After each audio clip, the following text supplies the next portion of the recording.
37 பேர் கலந்து கொள்ளாத ஒரு நிலையிலே அந்த கூட்டம் இன்று நடத்தப்பட்டிருக்கிறது. இந்த கூட்டம் நடத்துவதற்கான அடிப்படை காரணம் என்ன அப்படிங்கிறது தெளிவாக இல்லை. ஏன்னா இதே போல ஒரு கூட்டத்தை எங்களுடைய கழகத்தின் தலைவர் அண்ணன் தளபதி அவர்கள் முதலமைச்சராக இருந்தபொழுது 5/3/2025 நடத்தியிருக்கிறார்கள். டீலிமிட்டேஷன் பற்றி எல்லா கட்சிகளுடைய கருத்துக்களை தெரிந்து கொள்வதற்காக அவர் முதலமைச்சராக இருந்தபோது ஒரு கூட்டத்தை நடத்தியிருக்காங்க.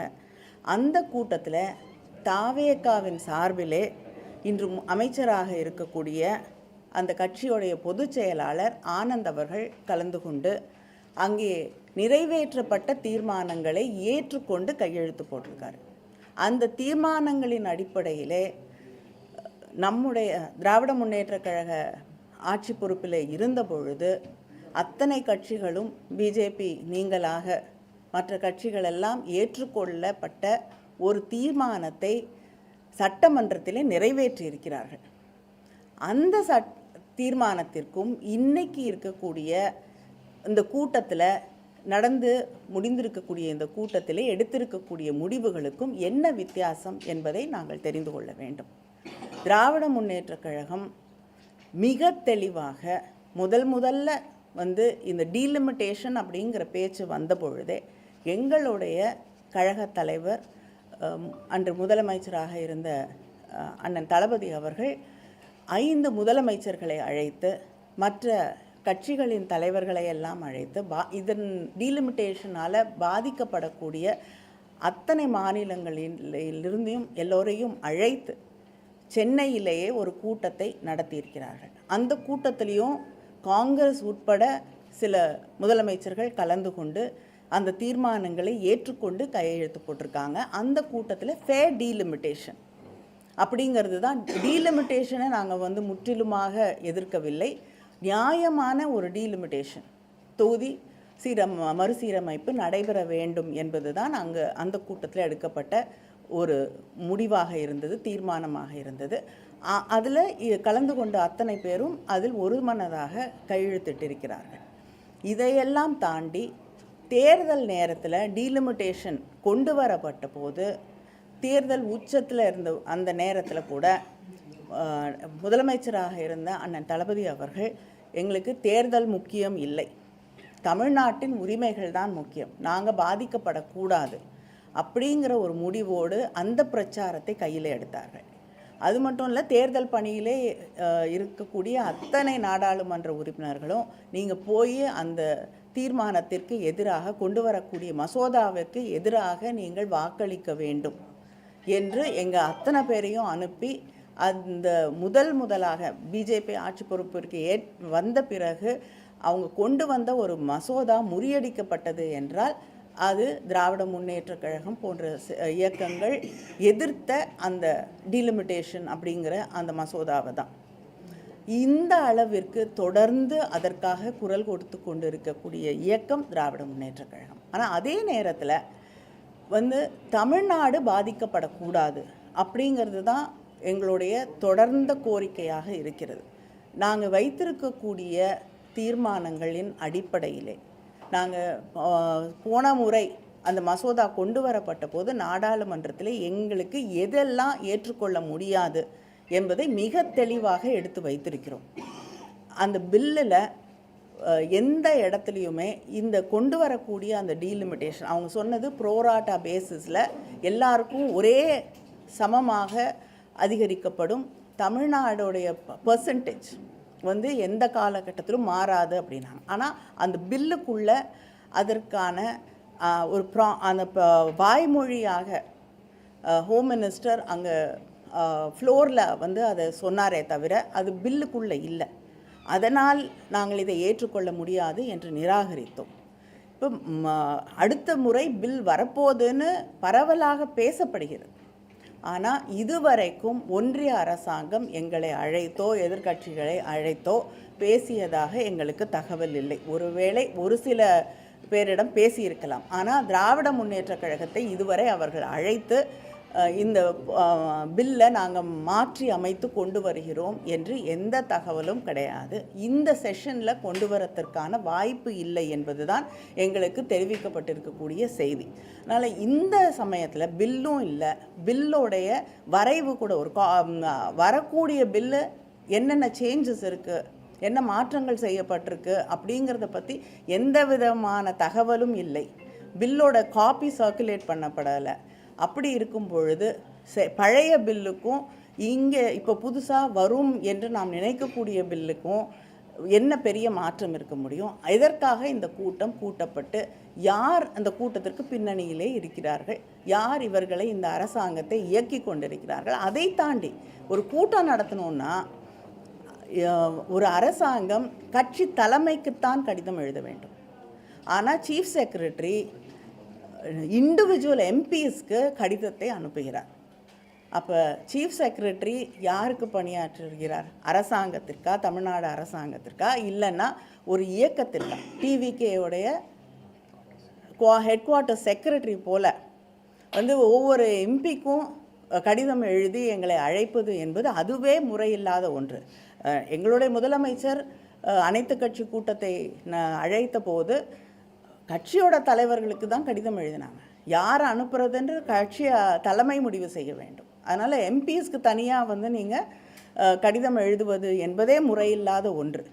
அதனால் எந்த தேவையும் இல்லாத நேரத்தில் எத்தனையோ பிரச்சனைகள், மேகதாது பிரச்சனை மிக மோசமான ஒரு இதில் போயிட்டுருக்கக்கூடிய ஒரு சூழலில், விவசாயிகளுடைய பிரச்சனைகள் பற்றி எரிந்து கொண்டிருக்கக்கூடிய இந்த சூழலில் திசை திருப்பக்கூடிய ஒரே வேண்டும் என்ற ஒரே எண்ணத்தோடு அவங்க கூட்டணியில் இருக்கக்கூடியவர்களுக்கு எந்த விதமான ஒரு எம்பாரஸ்மெண்ட்டும் வந்துடக்கூடாது அப்படிங்கிற ஒரு எண்ணத்தோடு திசை திருப்புவதற்காக இன்றைக்கி இந்த கூட்டம் நடத்தப்பட்டிருக்கிறது. இந்த பிரச்சனையை கையில் எடுத்திருக்கிறார்கள். புதுசாக என்ன சொல்கிறாங்கன்னா, தொகுதி மறுவரையே தேவையில்லை, இந்த எண்ணிக்கையிலே இருக்கணும், எண்ணிக்கையை உயர்த்தவும் கூடாது, மக்கள் தொகை அடிப்படையிலே வேணாம், 50% வேணாம், மறுவரையிலே தேவையில்லை, இந்த எண்ணிக்கையே இருந்தால் போதும், நாடாளுமன்ற உறுப்பினர்களுக்கு பேசுறதுக்கான வாய்ப்பே இங்கே கிடைக்கல, 543 பேர் இருக்கும்போது 5 நிமிஷம் கிடைக்க மாட்டேங்குது, எண்ணிக்கையை உயர்த்தினா அதுக்கான வாய்ப்பே இல்லை அப்படின்னு சொல்லி பல கட்சிகள் தெரிவிச்சிருக்காங்க. முதலமைச்சர் அந்த கருத்தை நாடாளுமன்ற உறுப்பினர்கள் கட்சியில் ஒவ்வொரு கட்சிக்கும் எத்தனை உறுப்பினர்கள் இருக்கிறார்கள் அப்படிங்கிற அடிப்படையில் தான் நேரம் ஒதுக்கீடு செய்யப்படுகிறது. இண்டிபெண்ட்டாக இருக்கக்கூடியவர்களுக்கு தான் நேரம் குறையக்கூடிய வாய்ப்பு இருக்கே தவிர உங்களுடைய கட்சிக்கு எத்தனை பிரதிநிதிகள் இருக்காங்க அப்படிங்கிறதோடைய அடிப்படையில் தான் நேரம் ஒதுக்கீடு செய்யப்படுகிறது. அதனால் இதையெல்லாம் நம்ம ஒரு காரணமாக சொல்லி இது வேண்டான்னு சொல்கிறது. மாற்றவில்லை என்றால் அதை மாற்றணும்னு திராவிட முன்னேற்ற கழகம் நீங்கள் மாற்றியே ஆகணும், டீலிமிட்டேஷன் கொண்டு வரணும்னு நாங்கள் சொல்ல. நாங்கள் கேட்கக்கூடிய ஒன்றே ஒன்று 33% பெண்களுக்கு இடஒதுக்கீடு வேண்டும் என்று. அதுதான் எங்களுடைய தொடர்ந்த கோரிக்கையாக இருக்கிறது. ஆனால் சில இடங்களிலே கிட்டத்தட்ட சில தொகுதிகளில் 40 லட்சத்துக்கு மேலே அங்கே இருக்கக்கூடிய பாப்புலேஷன் இருக்கக்கூடிய ஒரு சூழலில் டீலிமிட்டேஷன் கொண்டு வரணும்னு நினைக்கக்கூடிய இதில் பாப்புலேஷன் பேஸஸ் மக்கள் தொகை அடிப்படையில் கொண்டு வந்தால் நமக்கு மிகப்பெரிய, முக்கியமாக தென் மாநிலங்களுக்கு மிகப்பெரிய ஒரு பாதிப்பு இருக்கும். அதனால் மக்கள் தொகை அடிப்படையிலே அதை கணக்கீடு செய்யக்கூடாது அப்படிங்கிறது தான் நாங்கள் தொடர்ந்து வலியுறுத்தக்கூடிய ஒன்று. அதனால் தமிழ்நாட்டுக்கு எந்த விதத்திலும் இந்த பிரதிநிதிகளுடைய எண்ணிக்கை குறைந்து விடக்கூடாது. நாங்கள் மக்கள் தொகையை குறைச்சிருக்கிறதுக்காக பழிவாங்கப்படக்கூடாது என்பது தான் திராவிட முன்னேற்ற கழகத்தோடைய அடிப்படையில் நாங்கள் சொல்லக்கூடிய விஷயம். காங்கிரஸ் மூத்த தலைவர் சிதம்பரம் போன்ற தலைவர் சொல்றாங்க, பாஜக திமுகவை அணுகியிருக்காங்க, இந்த சட்டத்தை எப்படியா நிறைவேற்றணும் அப்படின்னு சொல்லி பேசிக்கிட்டு இருக்காங்க அப்படிங்கிற மாதிரி கருத்துக்களை சொல்றாங்க. இல்லைங்க, பாஜக எல்லாரையும் தான் அணுகியிருக்காங்க. எனக்கு வந்த செய்தி, பார்லிமெண்ட்ரி அஃபேர்ஸ் மினிஸ்டர் திரு கிரண் ரிஜிஜு அவர்கள் எதிர்க்கட்சி தலைவராக இருக்கக்கூடிய திரு ராகுல் காந்தியை நேரடியாக சென்று சந்தித்தார் கூட சொல்லியிருக்காங்க. ஒரு பில்லு கொண்டு வரணும்னா எந்த இவர்கள் வேணால் யாரையும் சுமூகமாக அன்றைக்கி பேசாமல் இருக்கலாம். ஆனால் பொதுவாக நாடாளுமன்றத்தில் ஒரு பில் கொண்டு வரணும்னா எல்லா தலைவர்களையும் அழைத்து பேசுவார்கள். ஆனால் இந்த போன தடவை தோற்கடிக்கப்பட்ட பில் இப்போ மறுபடியும் கொண்டு வர போகிறோம், அதனால் அதை பற்றி நாங்கள் பேச வேண்டும் என்று திராவிட முன்னேற்ற கழகத்தை இதுவரை யாரும் அழைத்து பேசவில்லை. திமுக போராட்டத்துக்கு பின்னாடி சீட்டு மொத்தமாக 60 சீட்டாக உயர்கிறது அப்படின்னு ஒரு செய்தி இருக்குது. இது வந்து திமுக கிடைத்த வெற்றியா, ஃபேர் டீலிமினேஷனுக்கு ஒரு ஆதரவான ஒரு நிலையா? நிச்சயமாக வந்து நம்ம எந்த விதத்திலையும் பாதிக்கப்படாமல், இப்பொழுது இருக்கக்கூடிய சதவிகிதம் குறைக்கப்படாமல், நம்முடைய எம்பிஸோடைய எண்ணிக்கை அதிகரிக்கப்படும் என்றால் தொடர்ந்து எங்களுடைய தலைவரும் திராவிட முன்னேற்றக் கழகமும் இதற்காக நாங்கள் போராடி கொண்டிருக்கிறோம், வாதாடி கொண்டிருக்கிறோம். திரு ராகுல் காந்தி அவர்கள் வந்து இதை வந்து நேரடியாகவோ அல்லது மறைமுகமாகவோ ஆதரித்தால் அது எட்டப்பன் வேலை அப்படின்னு குறிப்பிடுறாங்க. அதே மாதிரி பிரவீன் சக்கரவர்த்தி வந்து இல்லைங்க, இல்லை வந்து யார் எட்டப்பர்கள் யார் எட்டப்பர்கள் இல்லைன்னு தேர்தல் முடிவுக்கு பிறகு யார் யார் எப்படி நடந்துக்கிட்டாங்கங்கிறத பார்த்து மக்களுக்கு மிக தெளிவாக தெரியும். அதனால் யார் எட்டப்பர்கள்னு தமிழ்நாட்டு மக்களுக்கு தெரியும். யார் முதுகில் குத்தியவர்கள், யார் வந்து நேர்மையாக மக்களோடு அரசியல் செய்கிறார்கள்னு தமிழ்நாட்டு மக்களுக்கு தெரியும். இன்றைய கூட்டத்தில் வந்து திமுகவும் பங்கேற்கல, அதிமுகவும் பங்கேற்கல. இந்த ஒரு புதிய நட்பு இருக்குன்னு சொல்லி அமைச்சர் ராஜ்மோகன் விமர்சிக்கிறார். திமுகவுக்கு அதிமுக இடையே ஒரு புதிய நட்பு இல்லைங்க. திராவிட முன்னேற்ற கழகமும் அதிமுகவும் மேகதாது விஷயத்துலையும் ஒரு மித்த கருத்து தான் கொண்டு இருக்கோம். பல நேரங்களில் ஒரே விஷயத்த ஒன்றா கூட போய் நாங்கள் வந்து அங்கே ரெப்ரசன்ட் பண்ணியிருக்கோம். அதனால் இது வந்து புதுசான ஒரு விஷயம் அப்படின்றது, இவங்க புதுசாக ஆட்சி பொறுப்பிற்கு வந்திருக்கிறாங்க, இவங்க புதுசாக அரசியலுக்கு வந்திருக்கிறதுனால காலமாக நடந்து கொண்டு இருக்கக்கூடிய பல விஷயங்கள் இவங்களுக்கு தெரியலங்கிறதுக்காக இதுவரை நடக்காத ஒன்று இல்லை. அதனால் இப்பொழுது கூட இன்று ஆட்சி பொறுப்பில் இருக்கக்கூடிய தாவேகா எல்லா எதிர்கட்சி தலைவர்களையோ இல்லைன்னா அவங்களோட கட்சிகளுடைய ரெப்ரசன்டேட்டிவ்ஸையோ அழைச்சிட்டு போய் அங்கே இருக்கக்கூடிய நீர்வளத்துறை அமைச்சரையோ அல்லது மற்ற அமைச்சர்களையோ சந்தித்து இந்த மேகதாடு பிரச்சனையை பற்றி அவர்களிடம் எடுத்து சொல்லுவது என்றால் நிச்சயமாக திராவிட முன்னேற்ற கழகமும் அவர்களோடு செல்ல தயாராக இருக்கிறோம்.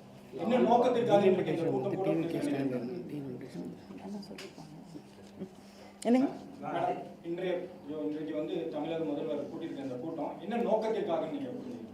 இல்லைங்க, திசை திருப்புறதை தவிர வேறு எனக்கு எதுவும் தெரியல. சரி, நோக்கம் அப்படின்னா இது வரைக்கும் கூட்டம் நடந்து முடிஞ்சிருச்சு இல்லையா? ஏதாவது தீர்மானம் வெளியிட்டிருக்காங்களா? இல்லைன்னா முதல்வர் வந்து இந்த கூட்டத்தில் நாங்கள் இந்த முடிவெல்லாம் எடுத்திருக்கோன்னு வந்து சொன்னாங்களா? டிவிக்கேவுடைய ஸ்டாண்ட் என்ன ஏதாவது தெளிவுபடுத்தியிருக்காங்களா? அதனால் என்ன நோக்கம்னு எங்களுக்கு தெரியல, அவங்களுக்காக தெரியுமான்னு எனக்கு தெரியல. அது அவங்களுக்கு தான் தெரியும். அது உங்களுக்கு தெரியறதுனால தான் என்ன கேட்குறீங்க. தாவைக்காக தவிர மற்ற எல்லாருமே மேகதாது விவகாரத்தில் தமிழக அரசு தவிர எல்லாருமே வந்து அனைத்து கட்சி கூட்டத்தை கூட்ட வேண்டுங்கிறது இந்த இஷ்யூ தொடங்கினதுலேருந்தே சொல்லியிருக்காங்க. அதுக்கு கொஞ்சம் கூட செவி சாய்க்காம அவங்களுக்கு எதிர்கட்சி குரல்களை கூட இல்லைங்க, அவங்க கூட்டணியில் இருக்கக்கூடிய சில பேருக்கு வந்து அது வந்து தர்ம சங்கடம் ஆகிடுங்கிற ஒரே காரணத்திற்காக அவங்க அந்த கூட்டத்தை கூட்ட மறுக்கிறார்கள். அவங்களுக்கு அந்த அளவுக்கு, அது மட்டும் இல்லாமல் விவசாயிகள் மீது அவங்களுக்கு இருக்கக்கூடிய அக்கறை என்னன்னு நமக்கு நல்லா தெளிவாக தெரியும். இதையெல்லாம் தாண்டி திசை திருப்பக்கூடிய எத்தனையோ விஷயங்கள் இன்றைக்கி நடந்துகிட்ருக்கு. இதிலேருந்து திசை திருப்பி இன்றைக்கி திடீர்னு தனக்கு வந்து இந்த டீலிமிட்டேஷன் மேலே ஒரு அதை பற்றி அக்கறை இருக்குது அப்படின்னு சொல்லிக்கிற விதமாகத்தான் இந்த கூட்டம் நடத்தப்பட்டிருக்கிறது. அதுவும் முறைப்படி நடக்காத ஒரு கூட்டம் தான். பில்லு வருதா இல்லையானே தெரியல. இந்த செஷனில் வரத்துக்கான வாய்ப்பே கிடையாது. பில்லு வருதான்னு தெரில. அந்த புதிய பில்லு என்னன்னு யாருக்குமே தெரியாது. அதில் என்ன இருக்குங்கிறது அது தெரிஞ்ச பிறகு தான் அதை நம்ம ஏற்றுக்கிறோமா, எதுக்குறோமா, நிராகரிக்க போகிறோமா அப்படின்னு அதை பற்றி நம்ம விவாதிக்க முடியும். நம்மளுடைய பார்ட்டி ஸ்டாண்ட் என்ன அதை பற்றி அப்படிங்கிறது அந்த பில் என்னன்னு தெரிஞ்சால் தான் நம்ம முடிவு பண்ண முடியும்.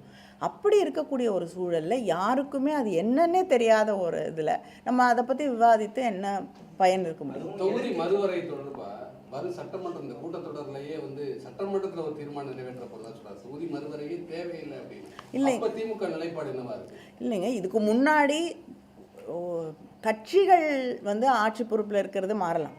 ஆனால் வந்து திராவிட முன்னேற்ற கழகம் ஆட்சி பொறுப்பில் இருந்த பொழுது தமிழக அரசு ஒரு தீர்மானத்தை கொண்டு வருகிறது, அது நிறைவேற்றப்படுகிறது. பல கட்சிகளுடைய ஆதரவோடு தான் அந்த தீர்மானம் நிறைவேற்றப்படுகிறது. அதுக்கு முன்னாடி நடந்த அனைத்து கட்சி கூட்டத்தில் தாவேகாலிருந்து வந்து கலந்து கொண்ட திரு ஆனந்த் அவர்கள் அந்த தீர்மானங்களை ஏற்றுக்கொண்டு கையெழுத்து போட்டிருக்கிறார். இப்பொழுது புதுசாக ஒரு தீர்மானம், பழைய தீர்மானம் இருக்குது, அந்த தீர்மானம் இருக்கும் பொழுது இப்போ புதிதாக ஒரு தீர்மானம் கொண்டு வந்தால் அந்த தீர்மானத்தை நீங்கள் நிராகரிக்கிறீங்களா, அந்த தீர்மானத்தை எதிர்க்கிறீங்களா? எதற்காக ஒரு புதிய தீர்மானம் கொண்டு வரப்பட்ட தீர்மானத்தை தாண்டி இன்னொரு தீர்மானம் கொண்டு வரணும்னா அதற்கும் இதற்கும் என்ன வித்தியாசம்? என்ன மாற்றிக்கிறீங்க? உங்களுடைய ஸ்டாண்டில் என்ன மாறுறீங்க? அது நீங்கள் தான் சொல்லணும். தொகுதி மறுவரையே தேவையில்லைங்கிற மாதிரி தீர்மானம் இல்லைங்க, போன தடவை கையெழுத்து போட்டீங்க, இந்த தடவை வேண்டான்னு சொல்கிறீங்கன்னா அதற்கான காரணங்கள் என்னன்னு நீங்கள் சொல்லணும். காங்கிரஸோட பிரவீன் சக்கரவர்த்தி வந்து இன்னைக்கு கேட்டுட்டாரு, இந்த கூட்டத்தில் நீங்க கலந்துக்காத வந்து பாஜக மீது பயமா அப்படின்னு கேட்டுருக்காரு பிரவீன் சக்கரவர்த்தி எம்பி. அவரே சொல்றாரு ஆல் பார்ட்டி மீட்டிங் அப்படின்னாலே திமுக தான் எப்பயுமே. இல்லைங்க, தேர்தல் நேரத்தில் திமுகவும் காங்கிரஸும் ஒன்றா போகக்கூடாது அப்படின்னு நினைத்த சில பேர் வந்து யாருக்காக அதையெல்லாம் செய்தார்கள் என்ற கேள்விகள் இன்னும் வந்து இருக்கத்தான் செய்து அதற்கான பதில்கள் இன்னும் கிடைக்கல. அவங்களெல்லாம் யார் இயக்குனாங்கன்னு தெரிஞ்சால் நாங்கள் பதில் சொல்ல முடியும். காங்கிரஸுக்காக இந்த கூட்டத்தை நடத்திருக்காங்க மேடம். தொகுதி மறுவரை கூட்டங்கிறது காங்கிரஸோட அழுத்தத்தினால நடத்திருக்க